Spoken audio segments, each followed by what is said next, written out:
La Biblia tiene muchas biografías que son inspiradoras. Una de ellas es la del apóstol Pablo. Su historia nos muestra cuán poderosa es la gracia de Dios para alcanzar hasta las personas más improbables. Yo te invito a viajar por la historia del apóstol de los gentiles y a partir de esa historia creceremos en nuestra jornada espiritual.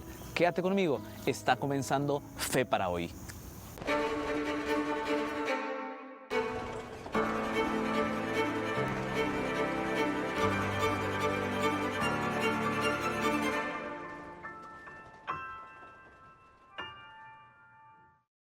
Antes de continuar con el programa del día de hoy, yo tengo aquí en mis manos un regalo para ti. El estudio bíblico El Sábado de la Creación. ¿Cuán importante es estudiar el sábado para nuestra vida? ¿Será que Dios quiere bendecirnos a través del día sábado, que es el día en el cual nosotros debemos buscar a Dios de manera muy especial? ¿Será que el sábado tiene bendición especial para ti y para mí? Pues si tú quieres saber un poco más acerca del sábado que Dios separó desde el día de la creación, entonces solicita gratuitamente este estudio bíblico a través de nuestra página web www.estudielabiblia.com o si no a través de nuestro número de WhatsApp más 5512 98 100 14 60. Más fácil, aquí en la parte inferior aparece un código QR, apúntalo con tu celular nada más y tú podrás a través de allí solicitar gratuitamente este estudio bíblico. Recuerda que al solicitar el estudio bíblico te haces parte de la escuela bíblica más grande del mundo. Entonces, ¿qué esperas? Solicita ahora este estudio bíblico.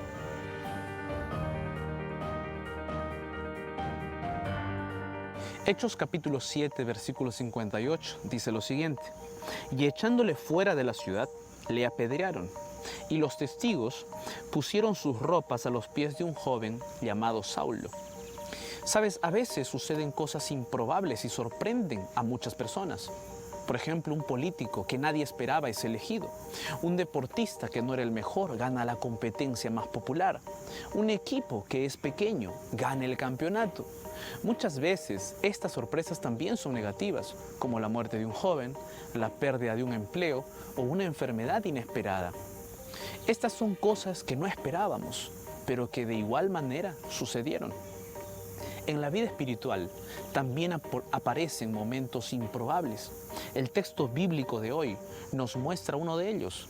Quien vio al joven Saulo en la escena del apedreamiento de Esteban, nunca esperaría que un día él sería un cristiano tan dedicado. La primera vez que Pablo aparece en la Biblia es en el contexto de persecución y muerte, descrita en el texto bíblico de hoy. Él era un joven culto, de origen noble, y completamente simpatizante de las ideas de los fariseos. Él estaba decidido a atrapar y castigar a cualquier persona que se alineara con el nuevo movimiento llamado El Camino, que era como se llamaban a los primeros cristianos. El hecho de sostener las ropas de aquellos que apedreaban a Esteban demuestra todo el apoyo que él ofrecía a aquel acto tan cruel. En aquella ocasión, los primeros cristianos debieron considerarlo como un enemigo y nunca imaginarían lo que Dios podría hacer a través de él. Era totalmente improbable que aquel joven, que se complacía en apedrear a un seguidor de Cristo, un día se convertiría en uno de ellos. Pero para Dios, lo improbable es posible. Si miramos rápidamente el índice de una Biblia, veremos que prácticamente un tercio del Nuevo Testamento fue escrito por aquel joven. Los relatos misioneros de Pablo son emocionantes y su dedicación a la causa que una vez persiguió es increíble. Sucedió lo más improbable. Algunas metas que te gustarían alcanzar pueden parecer improbables. Aprende con Pablo que con Dios lo improbable se convierte en realidad. Tal vez las personas piensen que es poco probable que tú puedas vencer en esta vida o que puedas ser un verdadero cristiano. Yo te invito nuevamente, mira al apóstol Pablo. Las personas no saben lo que Dios puede hacer a través de ti. Solo entrega totalmente tu vida al Señor, así como lo hizo el apóstol Pablo. ¿Tú tienes sueños poco probables? Permite que Cristo, quien hizo un milagro con Pablo, haga lo mismo contigo. Muchos grupos sociales surgen con actitudes autodenominadas contraculturales, pero que en ocasiones no representan una verdadera revolución. Sin embargo, podemos identificar con claridad el pensamiento contracultural y revolucionario en el cristianismo. Y el versículo anterior que hemos leído es un excelente ejemplo de esto. Esteban estaba siendo apedreado y pedía perdón a Dios por sus verdugos. Esto estaba en oposición directa a la cultura que lo rodeaba. Simplemente estaba reproduciendo la cultura del reino de Dios establecido por Cristo cuando estuvo en la tierra. Las palabras del primer mártir cristiano son muy semejantes a las que Cristo expresó en la cruz y también reproducen el pensamiento del Sermón del Monte, cuando dice en Mateo capítulo 5, versículo 43 al 44, dice así: oísteis que fue dicho, amarás a tu prójimo y aborrecerás a tu enemigo. Pero yo os digo, dijo Jesús, amad a vuestros enemigos, bendecid a los que os maldicen, haced bien a los que os aborrecen y orad por los que os ultrajan y os persiguen. Pablo debe haber estado muy impresionado con la actitud de Esteban. Esto marcó tanto la vida del apóstol que años después él mismo reprodujo el pensamiento de Cristo y la actitud de Esteban en la carta a los romanos. Él escribió: si es posible, en cuanto dependa de vosotros, estad en paz con todos los hombres. No os venguéis vosotros mismos, amados míos, sino dejad lugar a la ira de Dios, porque escrito está: mía es la venganza, yo pagaré, dice el Señor. Así que si tu enemigo tuviere hambre, dale de comer, si tuviere sed, dale de beber, pues haciendo esto, ascuas de fuego amontonarás sobre su cabeza. No seas vencido de lo malo, sino vence con el bien el mal. No nos equivocaremos si decimos que esa persona que escribió a los romanos es otro Pablo, completamente diferente al que quería herir a sus enemigos. El Evangelio de Cristo revolucionó la vida de Pablo, porque el Evangelio es revolucionario.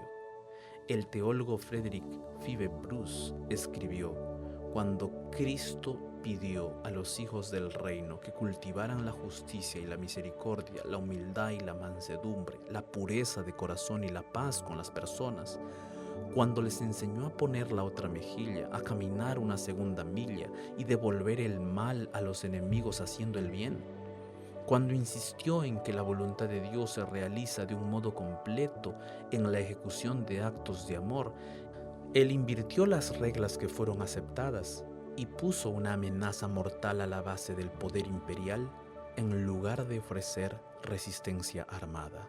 Una de las características o marcas de la juventud es el coraje. Los jóvenes se arriesgan con deportes extremos, viajes largos con pocos recursos y otras actividades peligrosas. Sin embargo, el mayor coraje que puede demostrar un ser humano es desafiar a algo o a alguien que amenaza su vida. El texto bíblico de hoy describe la valentía de los primeros cristianos, incluso ante las amenazas de muerte inminente. No se acobardaron, al contrario, ante el peligro, avanzaron en la predicación del Evangelio con más empeño. Esos hombres y mujeres podrían haber planteado algunas preguntas frente a la persecución y el sufrimiento. La primera pregunta que ellos podrían haber realizado sería una duda con respecto a la verdad del Evangelio. Podrían haber pensado: si estamos predicando la verdad, ¿por qué sufrimos tanto? Otra duda que habrían tenido sería sobre la existencia de Dios o la divinidad de Cristo. Algunos podrían haberlo razonado así: si Dios realmente existe y Cristo era realmente el Hijo de Dios, ¿por qué nos permite pasar por todo esto cuando predicamos su mensaje? La tercera posibilidad de duda sería quejarse de la aparente falta de ayuda divina. Era posible que ellos se preguntaran: ¿dónde está Dios que no ve mi sufrimiento? Si bien estas eran posibilidades reales, ninguna de ellas encontró un hogar en los corazones de estos cristianos.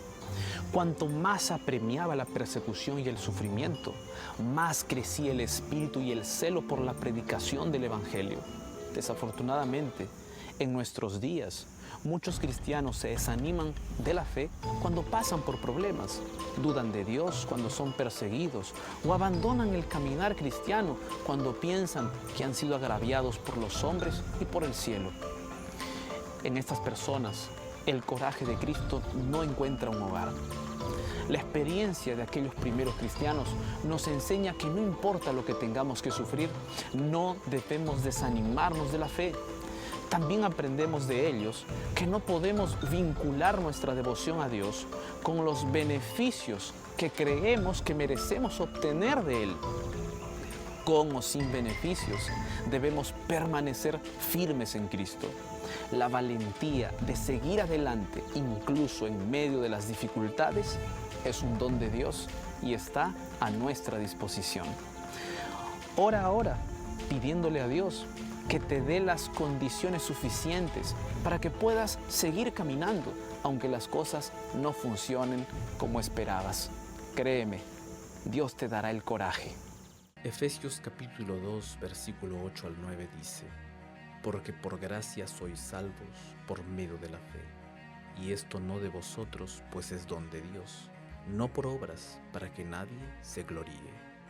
La conversión del apóstol Pablo es una de las mayores demostraciones de cómo Dios puede alcanzar a los pecadores más terribles y transformarlos. Por eso el tema de la gracia divina es tan frecuente en los escritos del apóstol, que no solo conocía cosas sobre la gracia, sino que él mismo las había experimentado. Lógicamente, no es Pablo quien inaugura el tema de la gracia divina en la Biblia. Desde el primer acto de pecado humano en el Edén, Dios demostró su amor por los seres humanos. Al poner tanto énfasis en la gracia divina, Pablo estaba dando un testimonio personal, pero también estaba reproduciendo el pensamiento del Antiguo Testamento y las palabras de Cristo en la tierra. El maestro contó muchas parábolas que ejemplifican el concepto de la gracia. La parábola de los trabajadores de la viña es un ejemplo de eso. En esta parábola, un hombre contrató obreros para su viña y acordó el valor de 1 denario por el trabajo del día. Sin embargo, el dueño de la viña decidió contratar a lo largo del día. Incluso llamó a un grupo al final del día que solo trabajaron 1 hora. Cuando todos fueron llamados para ajustar cuentas, recibieron la misma cantidad. La Biblia describe la rebelión de los primeros trabajadores de la siguiente manera: al venir también los primeros, pensaron que habían de recibir más, pero también ellos recibieron cada uno 1 denario. Y al recibirlo, murmuraban contra el padre de familia diciendo: estos postreros han trabajado 1 sola hora, y los has hecho iguales a nosotros, que hemos soportado la carga y el calor del día. La parábola no nos enseña sobre finanzas, sino sobre la gracia de Dios, y no existe una parte menor de esa gracia.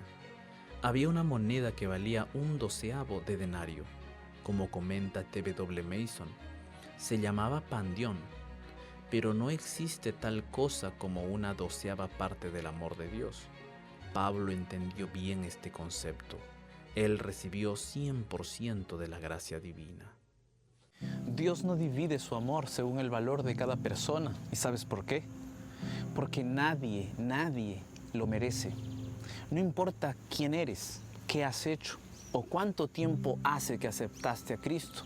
Él tiene el 100% de su gracia disponible para ti. Lo único que debes hacer es abrir tu corazón y aceptar la gracia que perdona, que borra el pasado y transforma el futuro.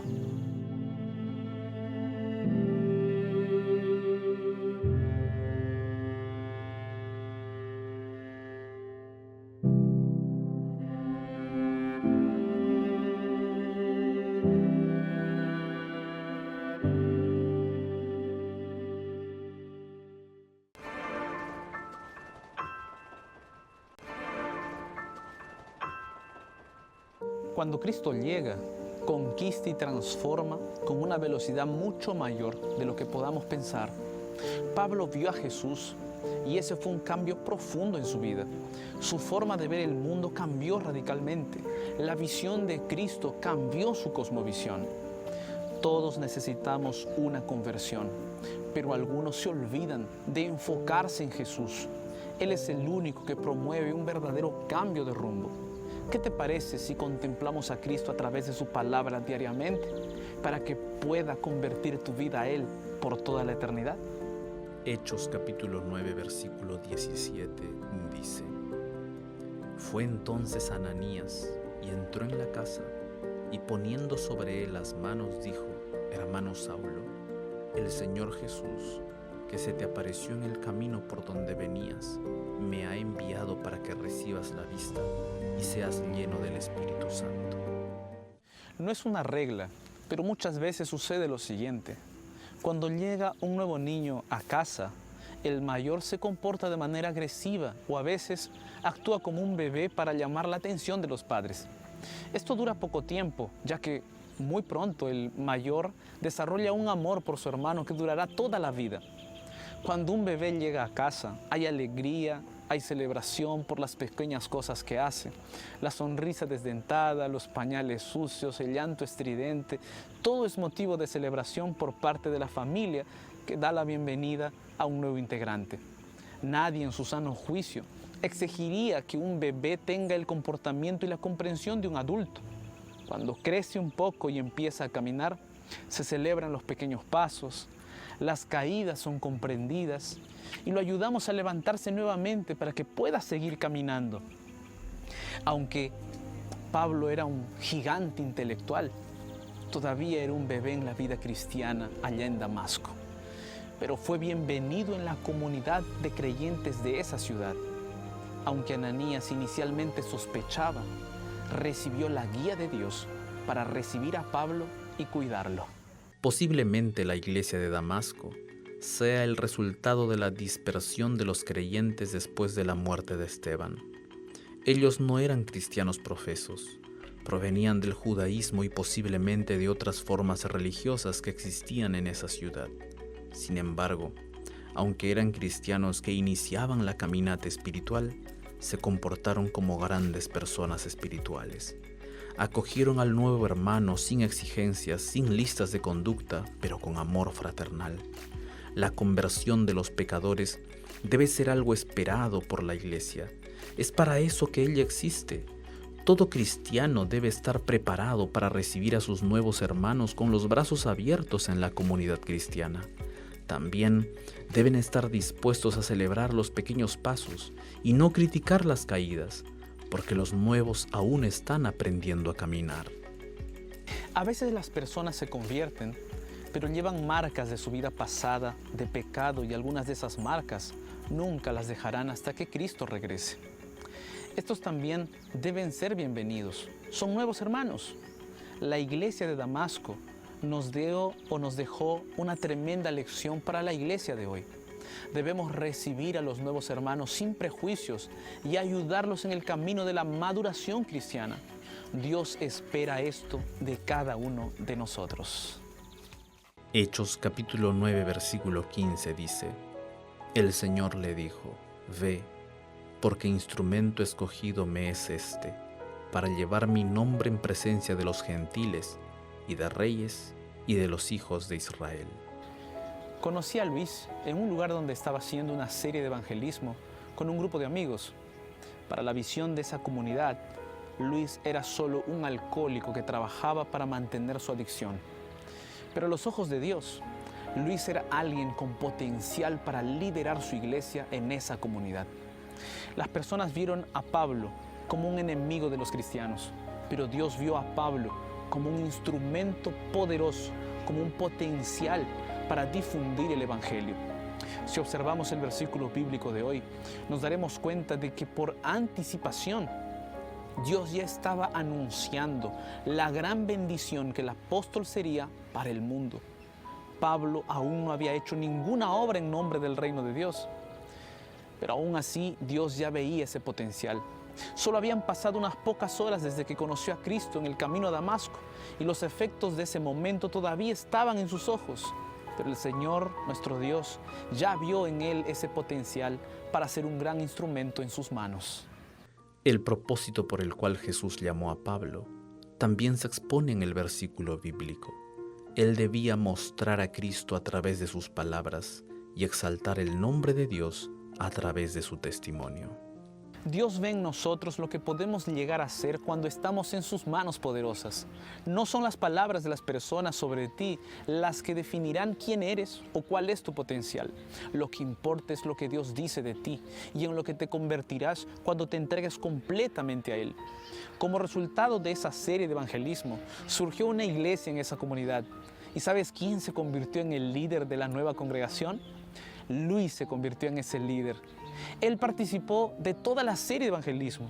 Había dejado la adicción, se bautizó y se convirtió en un testimonio vivo de lo que Cristo puede hacer en las personas que se entregan a Él. La visión de aquella comunidad era de fracaso para la vida de ese hombre, pero la visión de Dios era que Luis sería una bendición para todos. Una de las canciones del conocido cuarteto Heraldos del Rey dice: Él ve en mí lo que seré, si espero y confío en Él. Esta es una realidad acerca de Dios y sus hijos.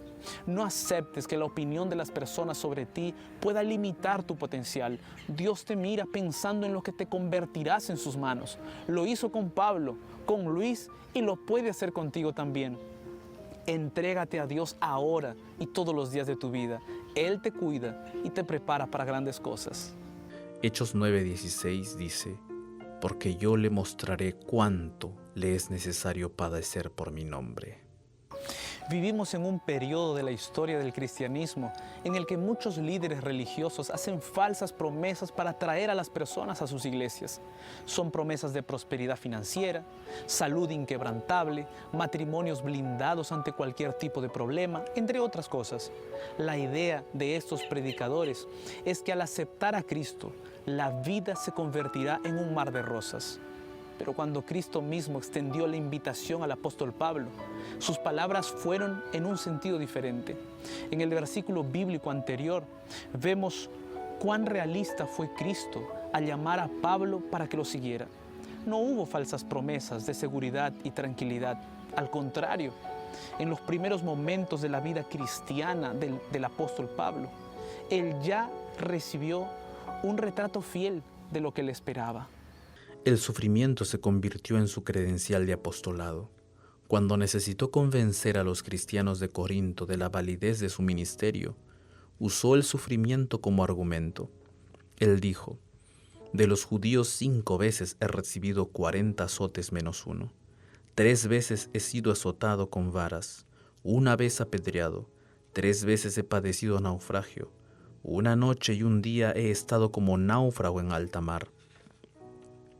En caminos muchas veces, en peligros de ríos, peligros de ladrones, peligros de los de mi nación, peligros de los gentiles, peligros en la ciudad, peligros en el desierto, peligros en el mar, peligros entre falsos hermanos, en trabajo y fatiga, en muchos desvelos, en hambre y sed, en muchos ayunos, en frío y en desnudez, y además de otras cosas, lo que sobre mí se agolpa cada día, la preocupación por todas las iglesias. Dios no nos promete que la vida cristiana estará libre de problemas. Lo que sí promete es su compañía constante durante las pruebas. Si aprendemos el valor que hay en Cristo, nunca dejaremos de ser felices con Él, aún en medio del dolor. La mayor promesa de Cristo es su regreso a la tierra. Pronto se cumplirá y entonces terminará todo sufrimiento. Hasta entonces, aférrate a la promesa de que Él nunca te dejará. Cree en Él y vive feliz.